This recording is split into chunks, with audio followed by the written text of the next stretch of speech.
Lee Stewart. Illustrated by Carson Ellis. Read to you by Mr. Perez. Sticky's Discovery. M captured. Must face Whisperer tomorrow. Please advise. Still no response, Sticky reported from the window. The others waited in depressed silence. Although the stomach virus had spread like wildfire, already the bathrooms and the Best of Health Center were crowded with students. The success of their scheme had done nothing to boost their spirits. Not even the sight of Jilson hurrying down the corridor with her hand over her mouth, clutching a paper bag in case she didn't reach the bathroom in time. Not even this managed to cheer them up. Time was slipping away, and they'd been forced to abandon the hope they'd nurtured in the backs of their minds. The hope that if things went terribly wrong, Milligan would be there to save them somehow. After another endless minute had passed, Kate said, "I'm sick of waiting. I say forget the plan and let's try to rescue Milligan instead." Sticky was taken aback. "But he's under heavy guard. We wouldn't stand a chance." "We don't stand a chance either way, do we?" said Kate. "That isn't like you, Kate," said Rainey, surprised. "I think the broadcasts are getting to you." Kate frowned. You're right. I'm sorry." "Wait, here comes a response," Sticky said. "What in the world? Can that really be it?" He began signaling with the flashlight again. "For crying out loud, what are you doing, George Washington?" demanded Constance. Though the others wouldn't have thought it possible, Constance grew steadily crankier as the improvement drew closer. "Did they send you a message or not?" "I'm asking them to repeat it." But when the message was repeated, Sticky was left scratching his head. It's just like the old saying, "Laughter is the best medicine." "Are they joking?" Kate said. "Maybe it's their way of saying for us to cheer up, to have hope," Sticky said. Rainey didn't think so. "It's too light-hearted. They wouldn't expect us to feel like that, not with Milligan taken prisoner. It's a riddle of some kind, important advice. We just have to figure out what it means." "For once, I'd like a straight answer," Constance grumbled. "It's ridiculous that they do it this way. It isn't right." "They have to be careful, don't they?" Sticky said. "If they gave us a straight answer and someone else saw it, we would be in even worse shape." "How much worse shape could we possibly be in? I'm tired of being careful, and I'm tired of their dumb codes, and I'm tired of you all treating me like a stupid baby." "Easy now, Constance," Rainey said, as calmly as he could.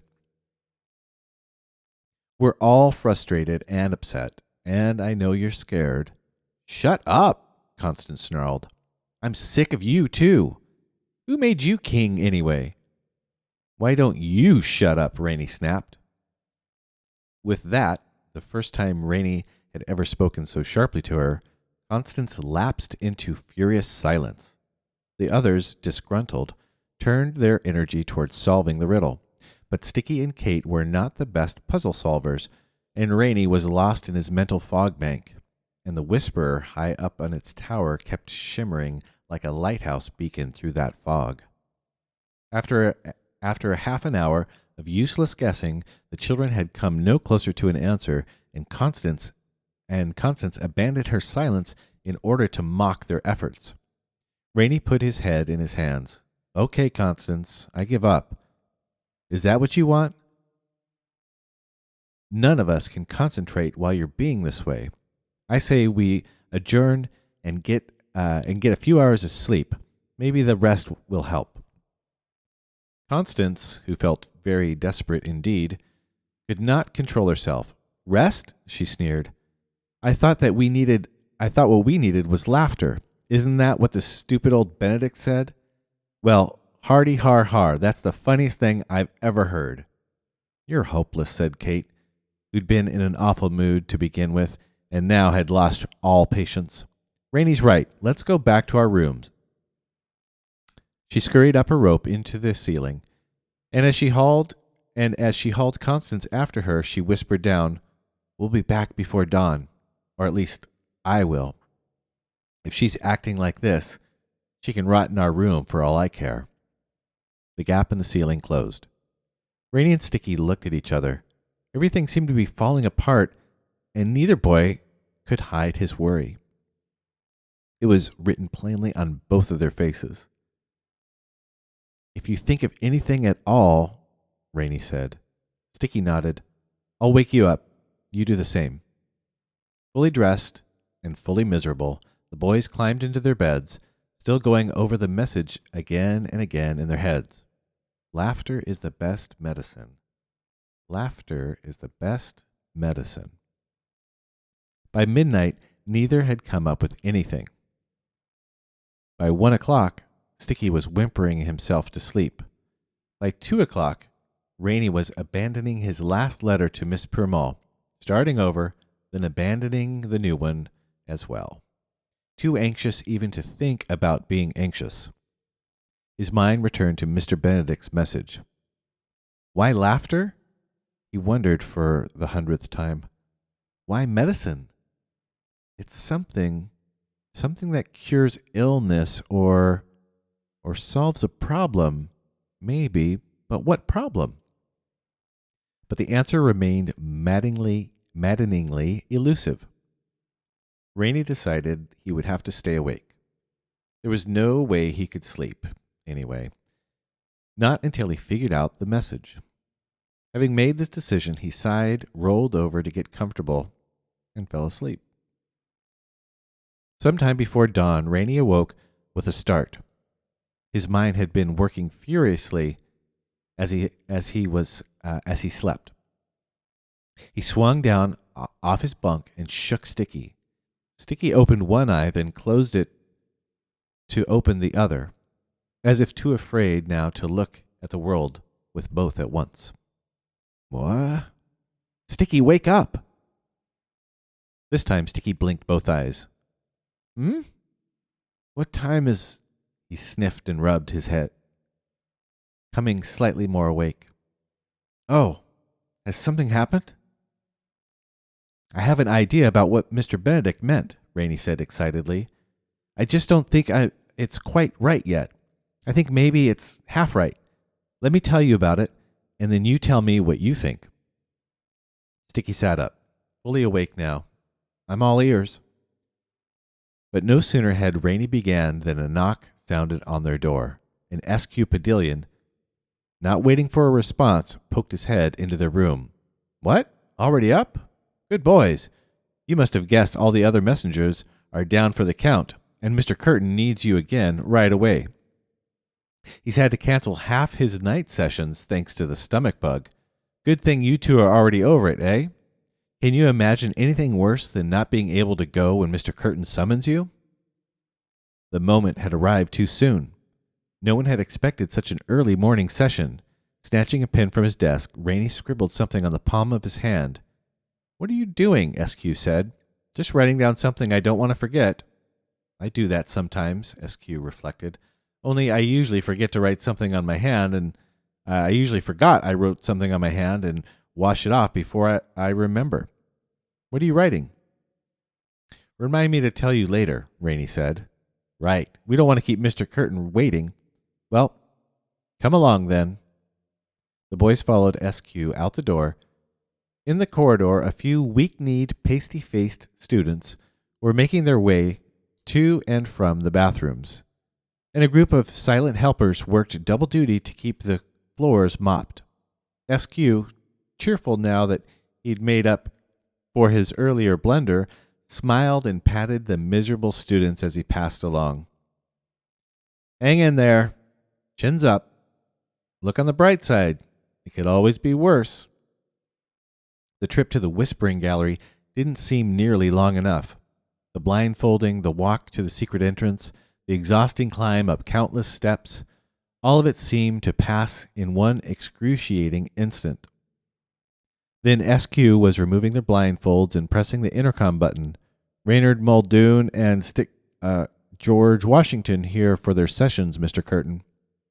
Mr. Curtin's voice came through through a speaker. They must wait. Meanwhile, bring me more juice. In the most authoritative tone, which was not very authoritative, SQ ordered the boys not to stir from that spot. After they assured him that such a thing would never have occurred to them, he hastened back down the steps. "Let's run," Sticky whispered. "No, listen, we still have a chance," said Rainey. "You have to go first, Sticky, and make your session last as long as you can. If you resist the whisper at the very beginning, while you still have the strength, you might be able to stretch out the session." Sticky's jaw dropped. "Resist it? But Mr. Curtin will suspect something. He'll notice it. You know he will. He'll send me back to the waiting room. Sticky began to shake all over. "He'll turn the whisperer on me. I'll be brain swept." "I know the risks," Rainey said, "but this is our only shot." Sticky's horrified expression shifted into one of anger. "Why don't you go first, then? Why don't you be the one to resist it if you're so brave?"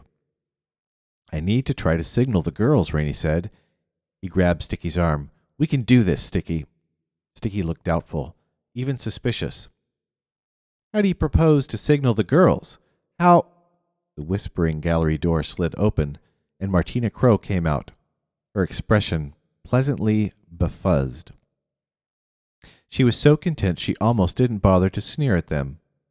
Almost. But then she stopped and made an effort. Rainey returned the sneer with his best fake smile.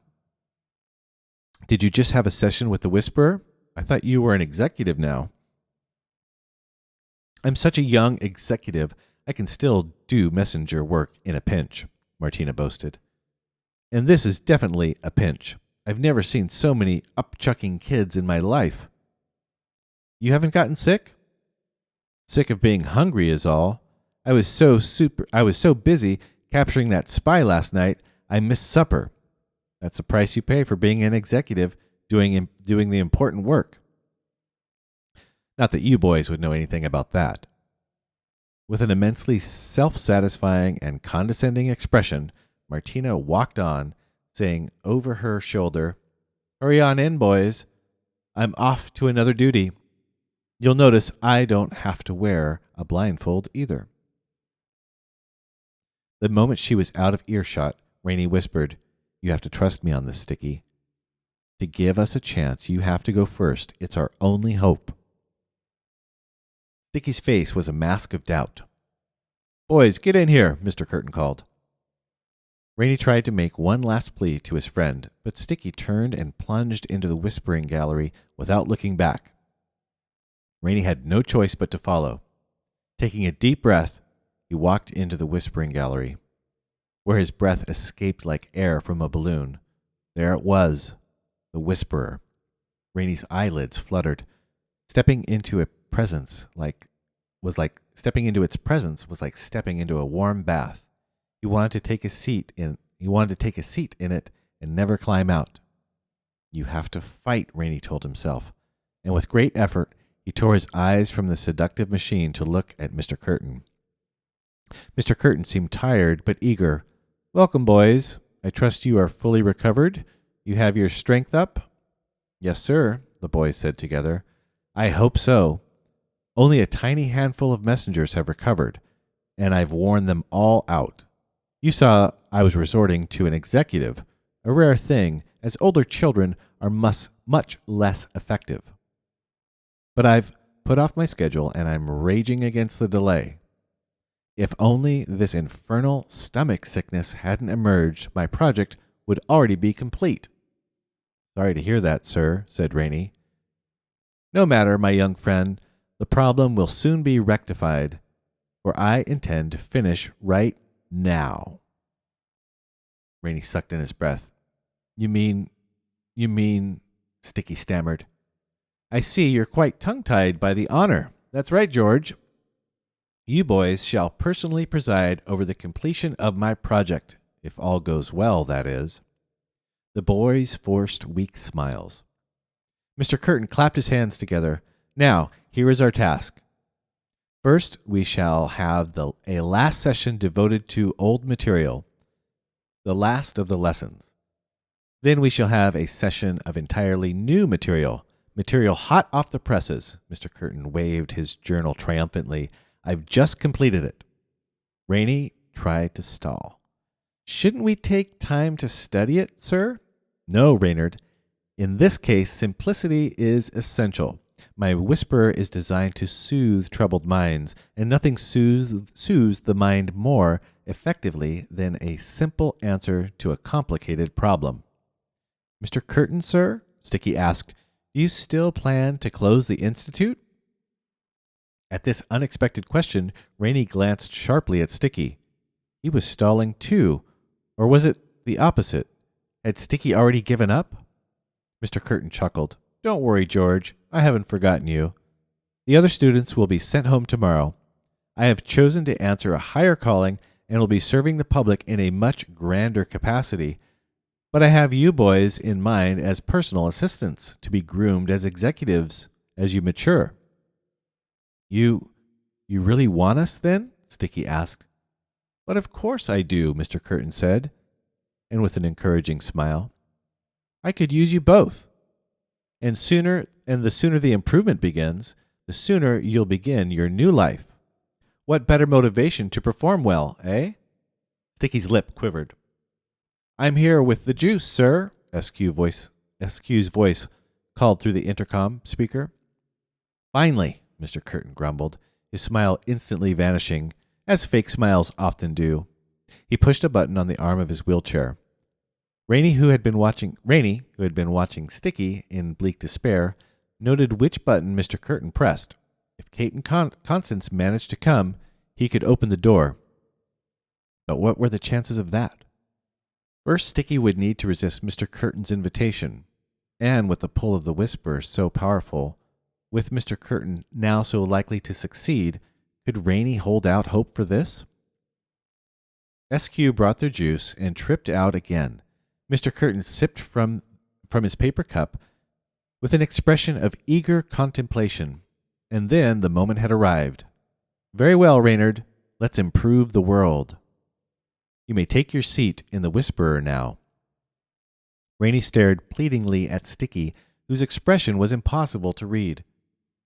What was going on in his head? As it happened, Sticky himself did not know.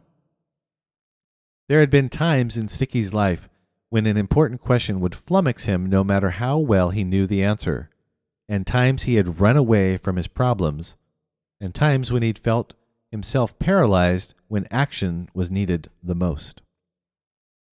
He'd never understood this tendency of his.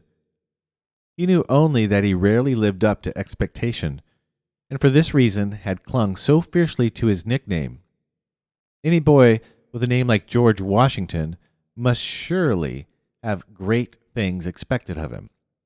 And yet, in these last days, he'd become friends with people who cared about him, quite above and beyond what was expected of him.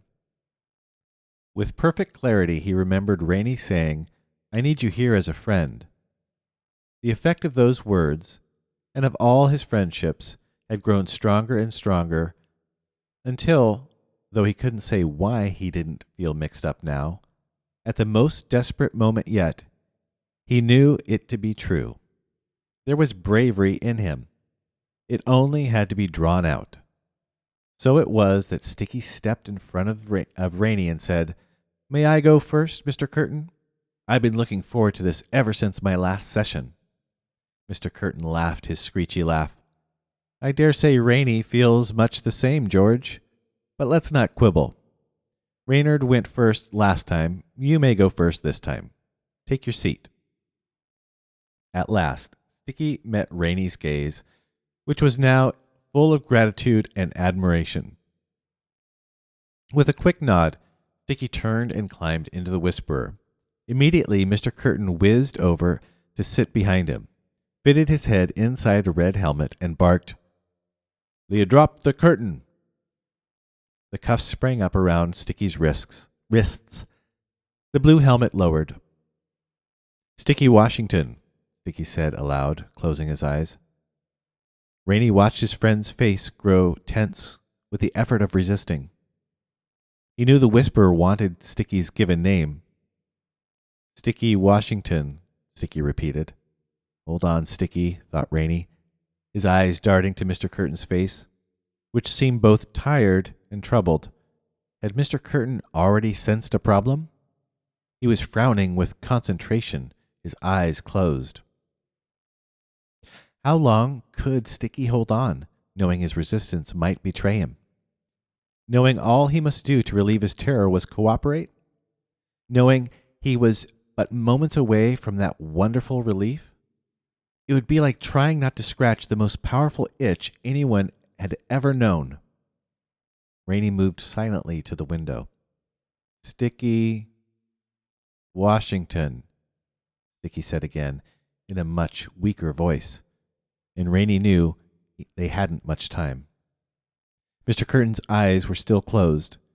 Now was his chance. Rainey waved his hand back and forth in front of the window. It was dark outside, but the room was well lit. His hand would be visible from outside. Back and forth he waved, back and forth, back and forth. Please, please let somebody notice, he thought. Please, Rhonda, let it be true what you said. Through the telescope, we appear to be only a few feet away. Through the telescope, you watch the island constantly. Please let it be true, and please let your eyes be sharp. With one final attention-gathering wave, he placed his hand against the glass so that the message scrawled on his palm could be read, if only someone was out there to read it. We need K and C here, now.